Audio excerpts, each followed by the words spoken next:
ಸ್ವಲ್ಪ ತಾರ್ಸ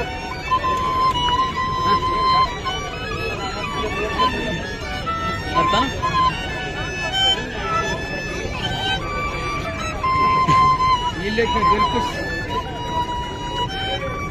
ನಮ್ಮ ಬಾಲ ಆಯ್ತು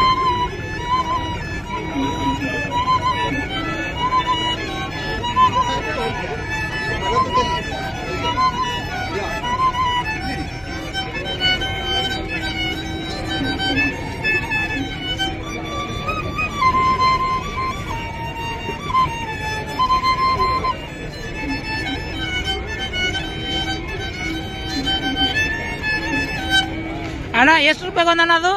250 250 ಪ್ರತಿದಿನ ಇರ್ತಾರ ಇಲ್ಲಿ ಶನಿವಾರ ಭಾನುವಾರ ಮಂಡೇ ಸೋಮವಾರ ಮಂಗಳವಾರ ಶನಿವಾರ ರವಿವಾರ ಬಂದ್ರೆ ನೀವು ಸಿಗ್ತೀರಾ ಜಾಸ್ತಿ ಯಾವ ಸೈಡ್ ಇರ್ತೀರಾ ಆ ಸೈಡ್ ಇರ್ತೀರಾ ಈ ಗೇಟಿಗೆ ಇರ್ತೀರಾ